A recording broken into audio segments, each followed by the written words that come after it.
Hi guys, this is Kean from Football Obsession. Today I've got Jay Motty with me from Stretford Paddock. Just want to say a massive thank you for coming on again. How are you, Jay? I'm all right, mate. You know what? Seeing that top you've got on there, that's cheered me up. Was that the 90? Is that 92, 93? Yeah, it is. Yeah, I put it in the washing machine. Funny story. I put it in the washing machine the other day, and I've got Cantona on the back, and sort of letters have sort of messed up. So it's not great.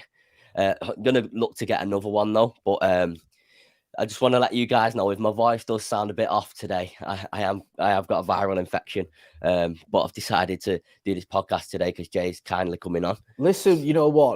That's above and beyond that. We could have moved it. I'm impressed with your professionalism and your attitude. Appreciate that. Yeah, I didn't feel like getting out of bed before, but yeah, I've managed to do it. We're gonna hopefully enjoy the podcast as best we can without trying to get too upset about United. We're just going to obviously be reviewing the whole Premier League game week. So we'll start off with Arsenal versus Aston Villa. Did you manage to catch this game? I saw the goals. I didn't watch the whole game. I see that Arsenal basically they've got their act together, haven't they? Really, yeah. if we're honest about it. And Aubameyang in particular looks like the player he did a couple of years ago.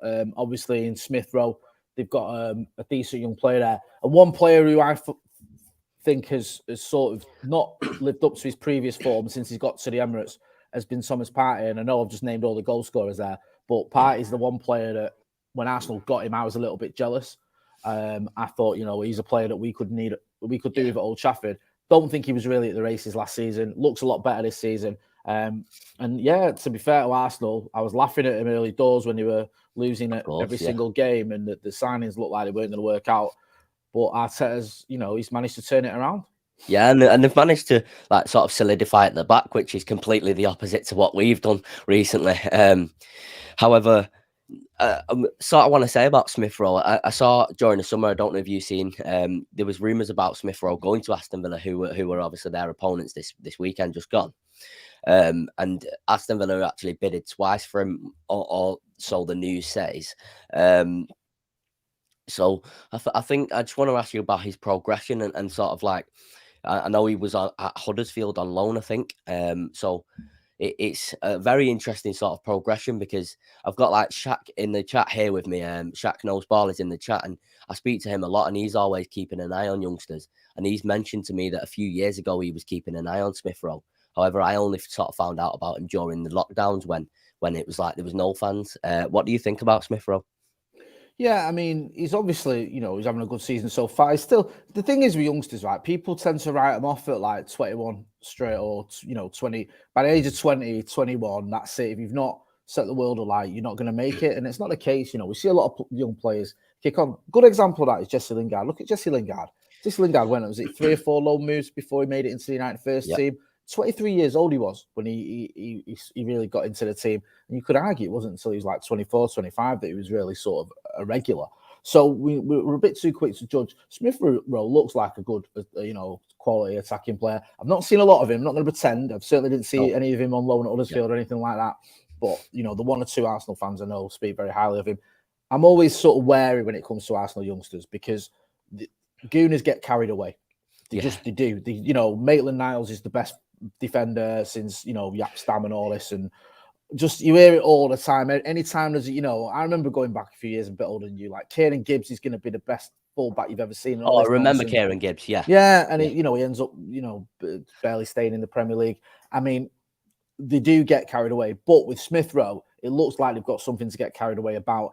Now, it seems as though Arteta is getting a good balance there with the experience of players like Aubameyang and Lacazette, and I know he doesn't always feature, but Partey, of course, and 1 or 2 others, and also his youngsters like Saka, like Smith Rowe. If he can get that balance, then who knows? Arsenal, I don't think they're going to, tear up any trees in terms of the top 4, but maybe they could do something in the cup, or they could be a top 5 or 6 team and build from that.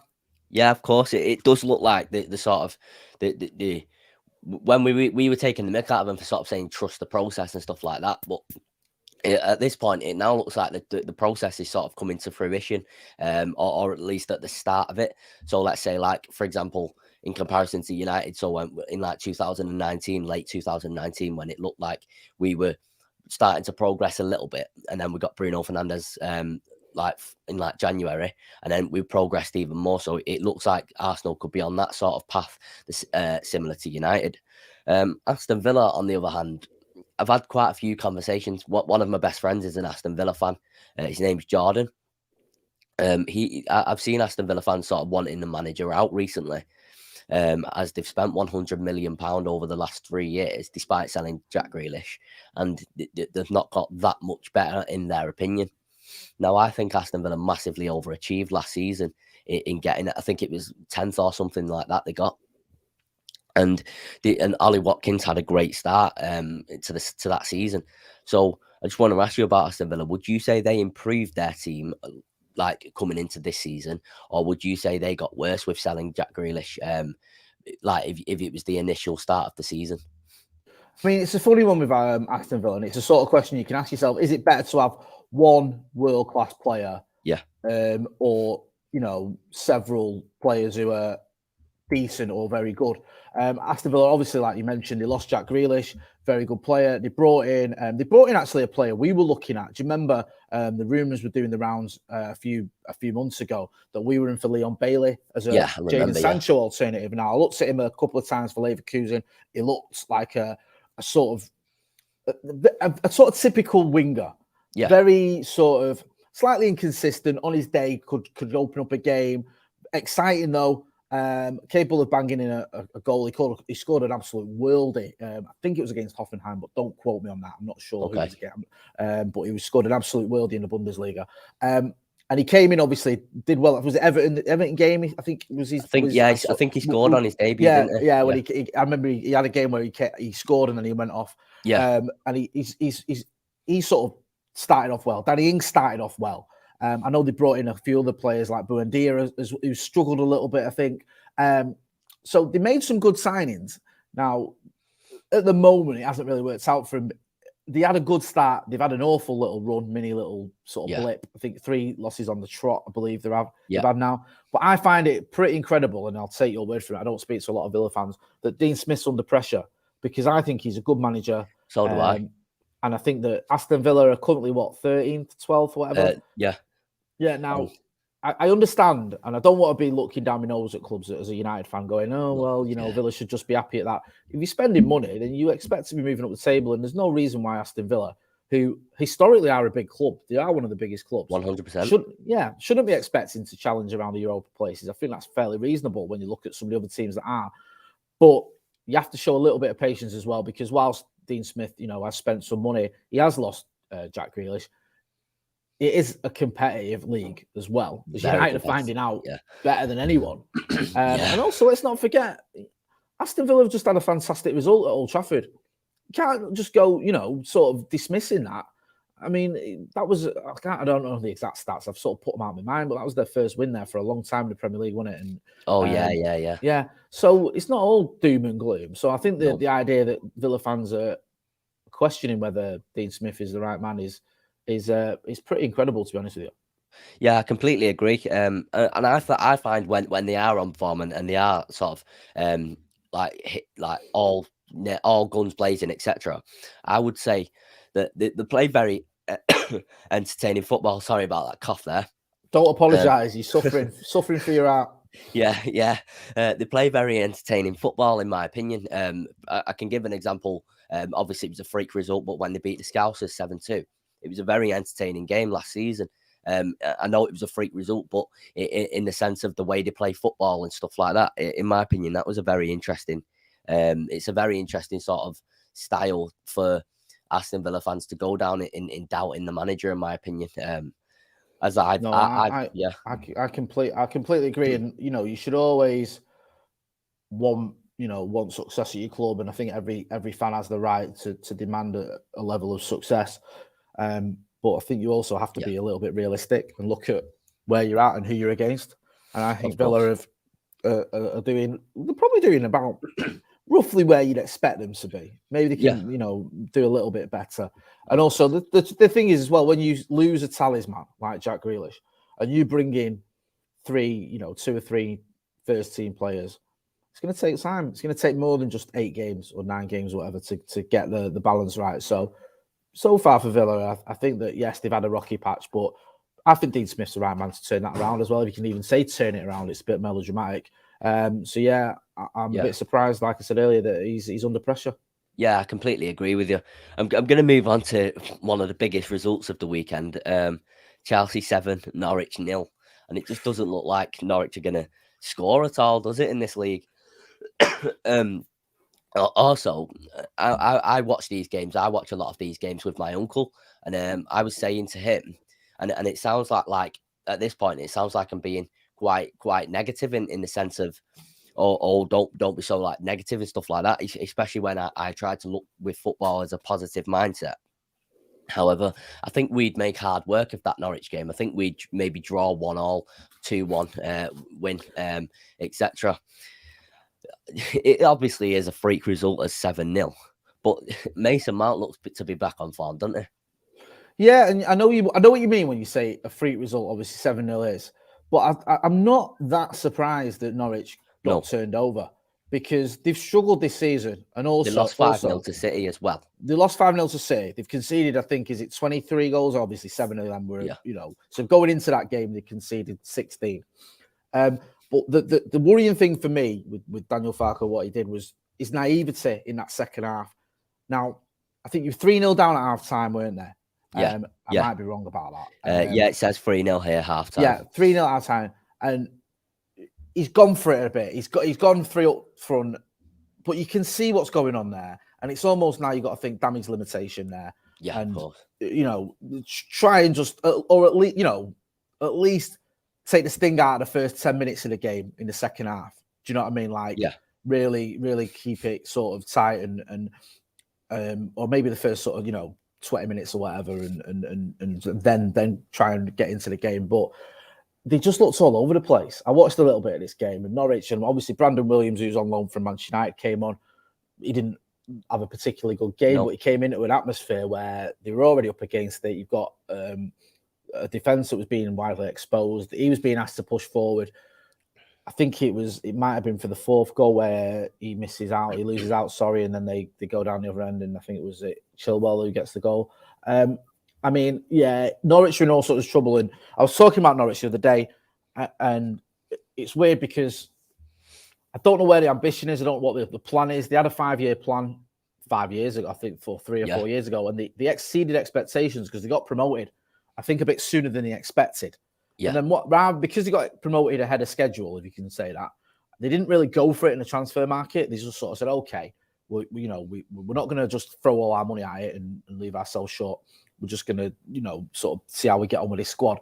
Did okay at the start. You remember a couple of seasons ago with Timo Pukki banging in the goals. Yeah, I remember then that. They fell off a cliff form-wise. They just were terrible. Now, in the Championship, they looked fantastic last season. You know what I mean? Yeah. They look really strong. But they've come up, and again, they're struggling. And they're not just struggling. They're looking like they could end up with, I think, the lowest number of 8 points, was it?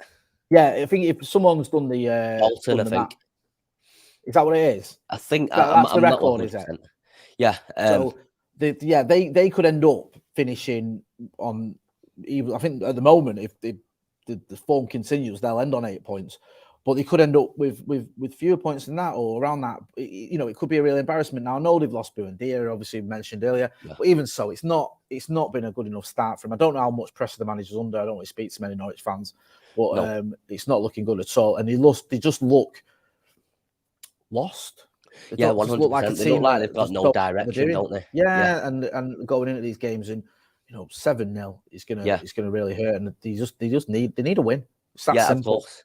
I was sort of discussing with my uncle when they were playing City, and City were like 3-0 up at this point, and I was sort of like half joking, half not, saying it winds me up how bad Norwich are in this league.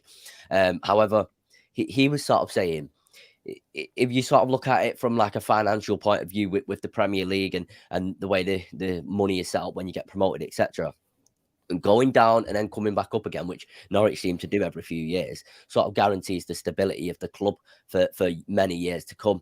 I understand the fans will definitely want them to stay in the Premier League, and I'm not sure what it would take for them to stay in the Premier League.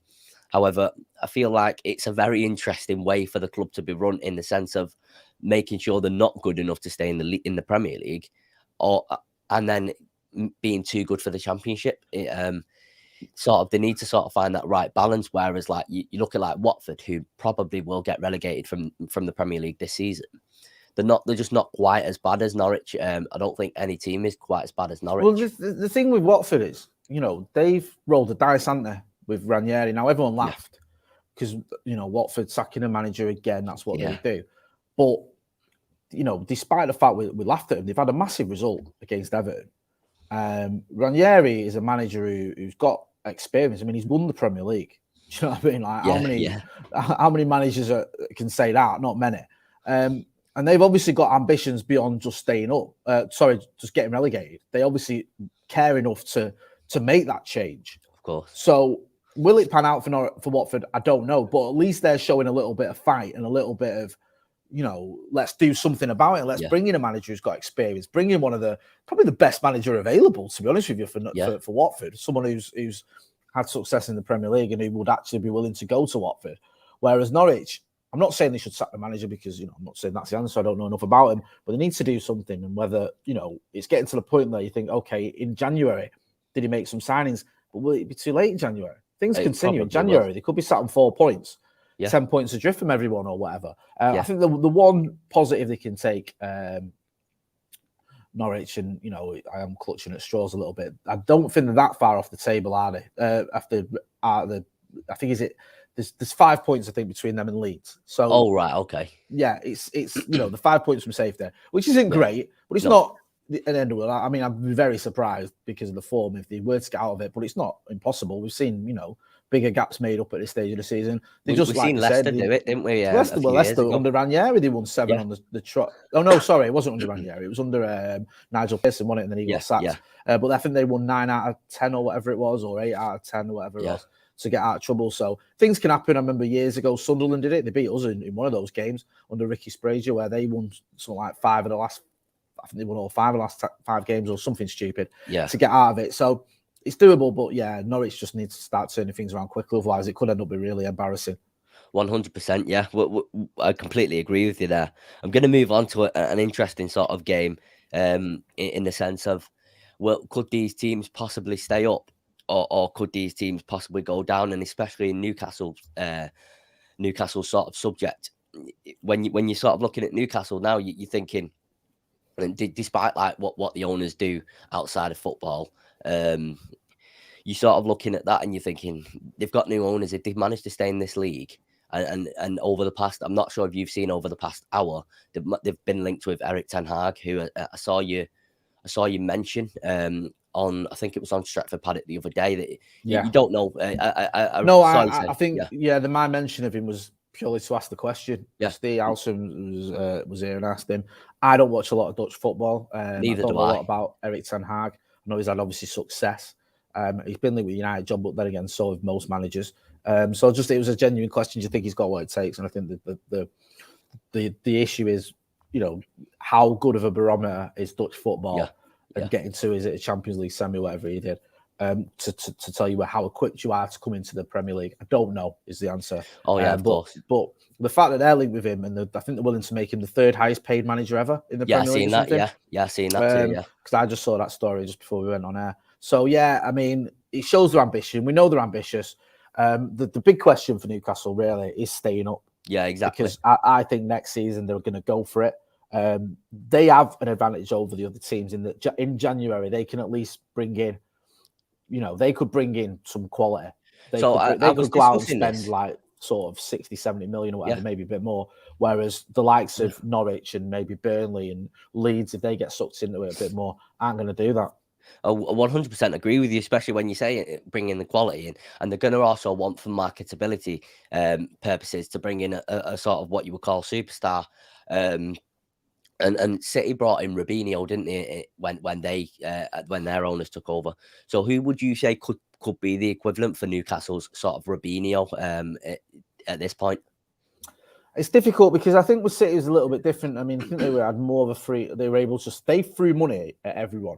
They tried on that deadline day because I think they more or less got their money on deadline day. So they even tried to sort of scupper the Berbatov deal for us and tried to get Berbatov to sign for them. He's having none of it. Then they were chasing after every player they could get. I think Rubinho, and this sounds crackers, didn't even realise he was signing for City. Oh yeah, he said it, didn't he? Yeah. He was that desperate to get out of Real Madrid where he'd had a bit of a torrid time. He didn't care. I think if at one point he thought he was going to Chelsea, then he thought he was going to United. And I think even after he signed for City, he didn't realise. I think in a press conference, he said Chelsea and then corrected himself and said Man United. So, it showed how keen he was on a move for City. He didn't care. He was just happy to get paid and get out of Real Madrid. So maybe they just need to maybe they can follow that model and try and just throw as much money as many sort of star players as they can. Or maybe they can have a strategy and look at, say, players in the Premier League who are quality enough to keep them out of relegation or get them out of relegation, but aren't maybe getting a game at their clubs. Maybe they can buy one or two sort of surplus to requirement players. Now, they have been linked with Anthony Martial from United. That might be the sort of signing. No, Martial's not exactly had the best sort of 18 months, whatever it is, or year, I should say. But maybe he goes there and does a job if they give him enough money. Jesse Lingard's another player who from United who's been linked there. I don't know whether he'd want to go to Newcastle. I think he might have ambitions slightly higher because they're not going to get in the Champions League anytime soon. But I think those players like that, if you go, Raheem Sterling's another example. Again, is he going to go to Newcastle? I'm not sure. I don't think he would. I don't think he would. But, if you're looking at, I'd say top clubs, United aren't exactly there at the minute, but the bigger clubs and the players that aren't perhaps getting in their team, is that your policy? Is that where you go, okay, we can get someone from the subs bench off Chelsea or United or City or Liverpool or whatever who would be willing to come to us and who they'd be willing to sell because we've got money, and that's one thing that the other clubs haven't got. So maybe that's what they do. Or the alternative is they go abroad, they look abroad and they say, can we get someone from the continent and bring them in? I just feel that if they bring in players with Premier League experience who have got that quality and have, obviously are able to do it in the Premier League, just not at the current clubs are at, that may be Newcastle's best bet at getting themselves out of trouble. Of course, yeah, I completely agree. Maybe rather than signing like you say, like one or two like big players, maybe they could sign the likes of another maybe Callum Wilson, if there's another Callum Wilson somewhere. A few of sort of his quality of players that could keep them up. We're going to move on though to Everton 2, Watford 5. I was watching this game. I had this game on, and it was a crazy game. Someone I know, I've actually sort of did a podcast last week with an Everton fan. She was sort of saying that Rafa Benitez, it was a very confusing thing why they brought him in, but she's going to back him all of the way. So it was a very interesting game, and our boy Josh King managed to score a hat-trick for the first time in not scoring in 3 different leagues for 3 years, which was an interesting stat. So it was against his former club as well, obviously. Where he had a bit of a torrid time there, didn't he? At Goodison, I don't think he actually did. He get any goals when he was at Everton? No. No. 11 games, no goals. So obviously not exactly a fan's favourite or a cult hero or anything. He didn't do anything. To go there and get 3 goals against him, that must have stung. It's weird with Benitez because with Rafa Benitez, I always sort of think of him as quite a pragmatic, practical manager. Yeah, not necessarily the most entertaining, but someone who can be well organised. Effective is the right word. So for him to and were they winning?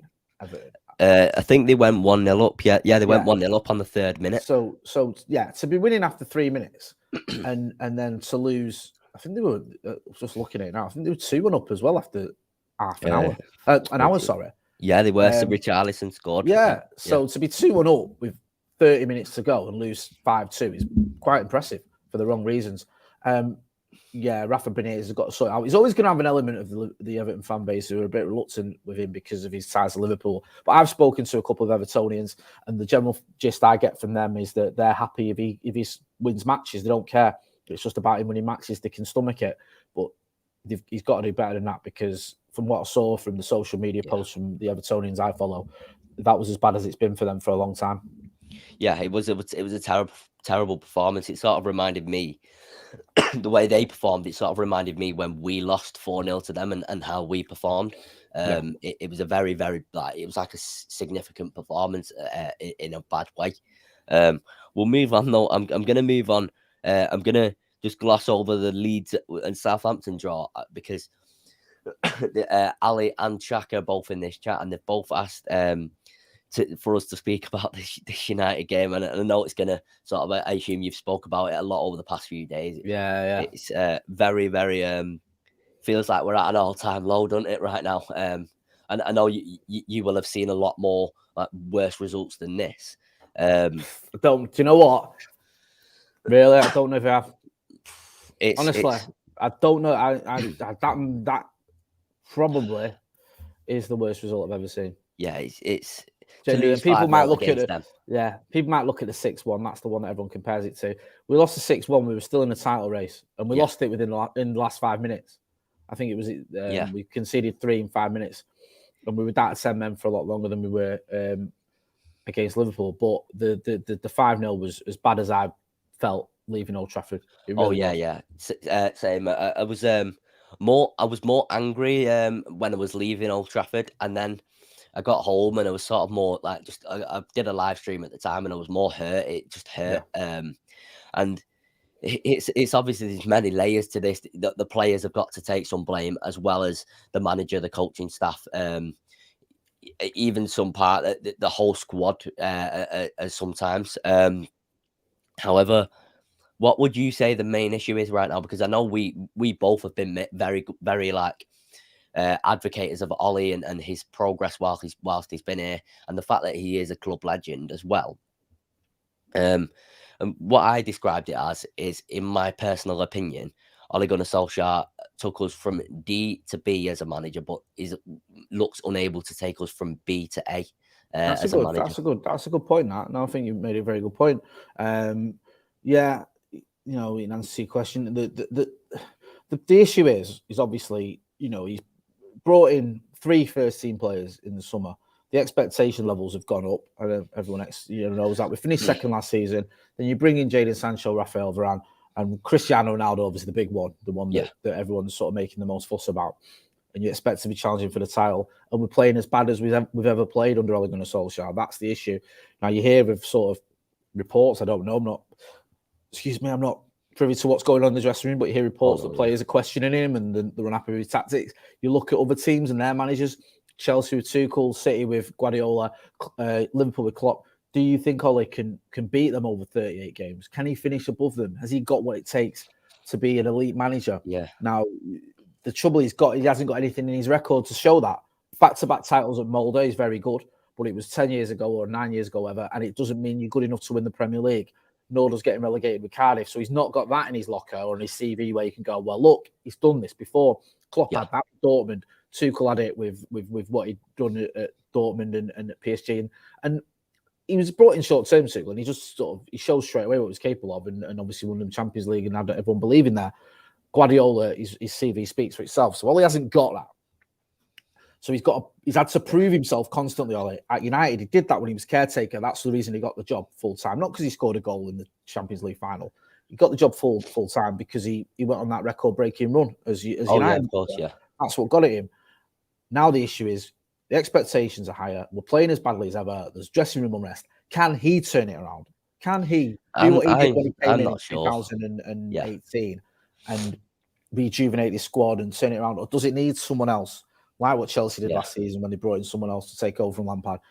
I'm beginning to think that it's just, or I won't say impossible because you never know, but extremely difficult. Extremely difficult for him to get these players playing in a way that's going to turn this around. And it's not even a case of the personnel. It's not even a case of changing the players. You've got good players there. They just look like they don't know what they're doing. And you have to take responsibility of that as the manager. 100%. So, I think that I just can't see this having an happy ending. No, I can't. I'm a little bit surprised he's still in a job, but I feel like he's on borrowed time. He's definitely on borrowed time. My main fear is the worst could be yet to come with the game against City on the horizon. Yeah, I don't know if you've seen. It's a very confusing sort of take that the Glazers and the senior figures at United have taken over the past 24 hours in the sense that from what like high like news outlets like Fabrizio Romano and people like that saying is, if he beats Spurs, then he's got another game to prove himself against Atalanta, and then it's another game against City. So it's a very confusing sort of thing to do that. It would be like a sort of thing in the sense where a situation where he could never really lose, otherwise he loses his job.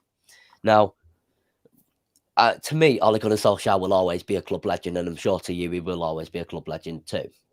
Yeah. And I sort of put on on one of my social media stories the other day. I will always sing his name to the very last minute. And as sad as like I did that with Mourinho, I did that with Van Gaal, and I did that with Moyes as well. However, it sort of this one felt significant in the sense that it's a very difficult situation to be in losing 5-0 against your biggest rivals. And I've never really seen, I don't know about you at Old Trafford, I've never really seen at Old Trafford as many people saying the manager needs to go as this weekend just gone. So that's one layer to it. And then you've got a layer where United are saying we don't really know a suitable replacement, and they're looking at Antonio Conte, but they sort of like and ahhing about Antonio Conte. For me, I would bring in Graham Potter. I know he hasn't won anything. I've really watched Brighton a lot over the past year, like I would say since lockdown started. And the way Brighton play football, I would say if they had a striker, they'd be challenging for Europa Conference in comparison to where they are now. Now, I'm not saying Graham Potter will be good enough to win the league or Champions League. However, I think it will be a good start, or a good sort of a good try to have. Who would you bring in if he was to go? If Ole Gunnar Solskjaer was to go? I mean, I understand what you're saying with Graham Potter. I don't know if he can command the respect of some of those players. Okay. I don't know if the likes of Cristiano Ronaldo, Paul Pogba, Bruno Fernandes are gonna, and Raphael Varane are gonna respond to a manager who, no disrespect, has has won what's he won the Swedish Cup? I think it something like that. Yeah. I mean, as a player, he finished his career at Macclesfield. Does that command respect from those players? When you've just got rid of someone who was a club legend and had won a lot as a player, but one of the criticisms was as a manager he hadn't won anything, and you replace him with someone who was almost unknown as a player. I know he had a professional career, but wasn't a superstar or a star like Ole Gunnar Solskjaer was. Hasn't really won anything of major note as a manager. Has done well at Brighton, but on his CV at Brighton, it's I kept him in the Premier League, or I don't even know the exact sort of place they finished under. I think they finished 16th. Yeah. So going in there, you're sort of going into that dressing room, and you're going, right, you know what? I took Brighton to 16th in the Premier League. I know they're doing better this season. I won the cup in Sweden or wherever it was. As a player, I had a pretty average career. Yeah. Listen to me now. I'm the man who's going to take us forward. I'm the reason. I'm the man who can do a better job than Ole Gunnar Solskjaer. Can you get the players to buy into that? Are they going to go, yes, okay, Graham Potter's the one I'm going to listen to? Because you've got players there that have won World Cups, that have won Champions Leagues, that have won titles across the globe, and even big personalities off the pitch as well, like Marcus some Rashford. Of the biggest names. Yeah, Marcus Rashford is one of the biggest names in sport. Of course, he's not just what he does on the pitch, obviously, but what he's done off the pitch. We've seen him on the cover of Vanity Fair or whatever, or Vogue, whatever it is. Phone calls with Barack Obama. Going down to the palace and getting an MBE, forcing the government to do U-turns, and also scoring lots of goals and getting assists and all that sort of stuff, and playing for England. So you've got him; he's a massive name. Cristiano Ronaldo, arguably the greatest player of all time. Paul Pogba, one of the most recognisable players on the planet. Bruno Fernandes, who's one of the most productive players in the world, and yet still hasn't won anything. Are all these players going to go? Raphael Varane, of course, who's won 3 Champions Leagues. Yeah. Are they going to go, right, the guy who took Brighton to 16th, I'm going to listen to him? No. Yeah, probably not. No. I don't think they do. I'll be honest with you. Maybe they should. Maybe he is the man who could turn it around if they listen to him. But do they? Do they buy into what he's saying? I'm not so sure. No. And I think you need a big manager. Yeah. A big personality. Someone like who comes to Old Trafford, with the chest out. David Moyes shrunk in that job. He was like a rabbit. I was there for his press conference where he got unveiled, and he looked like a rabbit in headlights. I know it's a cliche, but he did. He looked like he was like, I cannot believe I've been given this job. This is, how's this happened? Yeah. You don't need that. You need someone who's got swagger, who comes in and goes, right, I'm in charge now. I don't care what your name is, how much you're on, what you've won, you dropped. I don't care who you think you are. You're playing in that position where I'm telling you to play. Otherwise, you're getting dropped. You need someone like that. And I don't know if Graham Potter is that man. You've sort of, when you were speaking there, especially towards the end, you've sort of sold the dream to me of like an idea of an Antonio Conte or a Zinedine Zidane. Maybe now it needs. Maybe it even needs a pit stop. Maybe it needs a manager comes in for 18 months and just goes, right, I'll do this season and the next season, and then I'm gone. Yeah. Maybe it does need that. And I don't like that. And no one wants that. No. But we handed David Moyes a 6-year contract. He was gone after 10 months. Yeah. Louis van Gaal got sacked in the dressing room after he won the FA Cup in his second season. We gave Jose Mourinho a contract in the January and we sacked him in December. Yeah. Maybe we just need someone who can come in and go, right, you've got this season and next, and then that's it. Yeah. Just to get us. To get us that title, that trophy. Or, challenging, or a trophy. Maybe it needs that. Maybe it does need a Conte a short-term or Zidane or whatever as a short-term option. Maybe we stop needing to kid ourselves that we're going to get another Sir Alex Ferguson. Maybe there is someone out there. It's just not out there yet. But I think if you're going to get someone to come in now, mid-season, maybe we just need to think a bit more short-term. Yeah, I completely agree. Look at what Chelsea do. Chelsea, I know we keep going on about him, and I'm not saying we should follow the Chelsea model, but there's been times when Chelsea have brought in Gus Hiddink just for the season. Yeah. And he's won them an FA Cup and got him, bit of respect. I think Rafa Benitez even won him the Europa just on a sort of a 6-month tenure there. So they'll get in. I know they have managers who do like 18 months, 2 years, whatever, but they'll get in some managers who just come in at the end of the season just to get them back on track. Maybe it needs a little bit of that. Yeah, I completely agree with you. I don't know if you've seen Paul Scholes' comments. I know last week wasn't the best week for Paul Scholes for a few reasons. But his comments after that Atalanta game were, if you do the same thing that you did in the first half against Liverpool, you will be 3 or 4-0 down at half-time. And do you know what the mad thing about that is? Like, people are praising Scholes if you're saying that, and rightly so, because, he's very accurate. But it's not like it was a revelation. No, it was it's coming. It's not like he's the smartest man in the world. And I'm not going to dig at him because obviously he got it right. But a lot of people can look at that and go, yeah, we're terrible. Yeah. Liverpool have got Mo Salah, who's in the form of his life. They're going to punish us if we play like that. Yeah, and the thing was, for me, we played worse against Liverpool than we did against Atalanta. Yeah, we just completely sort of capitulated. It was like when the first goal goes in, you're like, we can possibly come back here. Like we go 1-0 down pretty much every single game at this point. And then you got the second goal and you're like, we need to get behind the team. And then you 3, 4, 5 go in, and it's like, I don't know how the fourth for me. I mean, they were all embarrassing, but the absolute, icing on the cake was the fourth. Anthony Taylor gives us 3 minutes of extra added time. End of the first half, everyone's going mad because James Milner spent 5 minutes on the deck. They'd scored 3 goals and made a substitution. We wanted more than 3 minutes, yet within those 3 minutes we had of added time, we don't score, they do. Yeah, and it's like, come on. I feel like the only way to solve this situation at this point, to get out of this situation, is for a change of manager. And I'll never try to sort of hound Ole Gunnar Solskjaer out of the club. Like, I'll always love Ole as a player, as a manager. I've literally that red thing you see there. It's a poster of the 1999 sort of commentary from Ole. I know it's not quite in camera, but like I say, I love Ole, but maybe they just need to find a replacement. But I still wouldn't agree with the club's sort of take that we need to go game by game for the next 3 to 5 games, where if he loses one game he gets sacked, but if he wins one and then loses one, we don't know what happens. I feel like there's so much uncertainty and sort of toxicity in the fan base right now that we need some sort of certainty, and we need a win as well. We need to beat Spurs. I will never hope United lose, etc. We need to beat Spurs on Saturday or Sunday, whenever it is. Otherwise, we are in big trouble for this season. I think it's possible to say this season's already a write-off at this point. Would you say that? It's getting there. I mean, it's it needs a massive turnaround. I mean, we've kind of been here before a little bit when the Jose's last season, and when Ollie came in, and then after the Burnley defeat I mentioned earlier, the 2-0 loss, it looked like we were out of contention for even top 4, and we went on mad runs. Obviously, the season ended. The season that Jose got sacked didn't end very well, and we didn't end up getting top 4. But at one point, it looked like we were going to. And then the season where we brought Bruno in, we did end up finishing 3rd, which was a massive turnaround.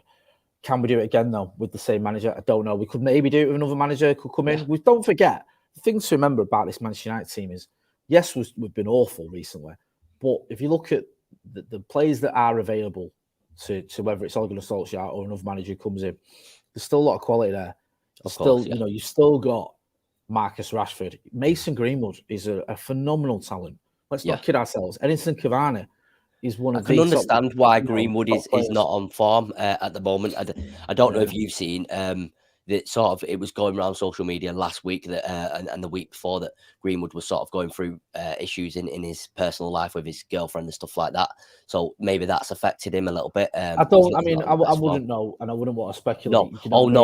I just can understand why it's not the best form. I sort of, if a player's playing for Manchester United, and I'll back them. Yeah, of course. And I know you're not. I'm not saying you're guilty of that at all. I'm just saying that the whole, he's got stuff going on in his personal life. His missus just doesn't interest me, and I just think that might be the case. But I think also with Mason Greenwood, even though we say he's not on form, he scored 4 Premier League goals. He scored an absolute worldie against Leicester. I actually thought he was our best player against the Scousers. I know that's not saying much, but I thought he was actually looking dangerous in the first half. And from what I gathered from reports, Ole Gunnar Solskjaer only took him off, not because he wanted to change the game and thought Mason Green wasn't playing well, took him out of it because he didn't want him being part of this defeat. If it got any worse, because at one point it looked like it could have been about 8-0. Yeah, I think it was definitely a flattering 5-0 at that, but at the point it was. I was one of the ones who left quite early at that point. First of all, because it just wasn't well in general. I was tempted on the morning not even to get out of bed, and I was feeling as bad as I am today. However, obviously I decided to go, and it feels like I wish I never went at that point now. But I'm going to move on to the last game, and a team that I genuinely do want to ask you about here, which should be an interesting debate, is Brentford. I know they lost to Leicester 1-0. 2-1. However, the stats sort of show it was a very even game at the point where Brentford have had 15 shots to Leicester's 10. They're a very good side, Brentford. Do you think it could be as good as or even better as Sheffield United's season, the other season, or do you think it's not as sustainable? It's a funny one with Brentford because they have sort of exceeded expectations the way they've started. I was impressed with them when I saw them at pre-season at Old Trafford. They've obviously got some quality there, and they've had some good results. The win over Arsenal, the draw with Liverpool. Yeah. Obviously, we couldn't draw with Liverpool. We got absolutely hammered, and they got was it a 3-3 draw? Yeah, 3-3. Yeah. The one thing that Brentford have got to be mindful of, and I think this is what the manager and some of the fans might be sort of conscious of, is it's back-to-back losses now, isn't it? Now that's not the end of the world, but we've seen it before with promoted sides where once you start losing games, the wheels come off very quickly. They can't get out of that, and they struggle. I mentioned Norwich earlier a couple of seasons ago where they had a good start, exceeded expectations. They got a win over Man City, and then they started losing, and they couldn't stop. They got in a rut. Now, I know Southampton weren't a promoted team, but there's a time when Southampton, I think last season, did it. They just went on this horrific losing streak. They got the fewest points from November. Then they just managed to turn it around. Now, Brentford, new to the Premier League, had a good start. 9 games, 3 wins, 3 losses, 3 draws. The worrying thing from Brentford's point of view is 2 of those losses have been the last 2 games. So you don't want it to become a run. Now, they have got quality. They were a bit unlucky against Leicester. They created lots of chances, but you just have to be mindful that once you start losing games, you turn it around quickly. You don't let it become a sort of a never-ending run where you plummet down the table and find yourselves bang in the middle of a relegation zone, because they've got a solid foundation there. They're 8 points from safety, from the relegation zone, sorry. So there's a gap there. Let's not forget the 3 bottom teams haven't won. So it's not like, it's everyone's playing well. They're not. Brentford just have to sort of maintain that cushion they've got and not get sucked into it and not let this couple of bad games become a bad spell. No, yeah, I completely agree. They were a very good team to watch as well. Brentford. I remember watching that Liverpool draw 3-3 against them, and it was a very entertaining game. I'm going No, to end the I've seen episode them a here couple of in a times, minute. and Yeah, they have looked good, and I've been impressed with them. I think that Tony's a great player, and they've got one or two others who've impressed me as well. yeah. I just like I say, I just hope they don't sort of, when if they do go through a sticky spell, they're able to get out of it. Of course, yeah. I completely agree with it. I'm going to end the episode there, Jake. As I did tell you, it would be 45 to 50 minutes. I just want to say massive thank you for coming on here. Got there in the end, and I appreciate it. Not at all. Well done for persevering when you're not well, man. That's Appreciate good it. to No, see, no, and, of course, yeah. wearing that one of my favourite United kits as well. Yeah, Good I stuff. remember. I think it was you who inspired me. I think you and Housen who inspired me to sort of buy it. I think in January, you were talking about on Housen's Brew or something like that, and I managed to just search for it and get and buy it. But I think you were talking about it on one of the podcasts that you did. You'll have to get the Canton lettering fixed. Yeah, of course. Yeah, I'll have to try and get that fixed. I'll have to buy another if I can't get it fixed. I appreciate it. I appreciate you coming on though massively. No worries, anytime. Yeah, love what you're doing and keep it up. Appreciate it. This has been Kean. That's been Jay for Football Obsession. Have a good evening and thank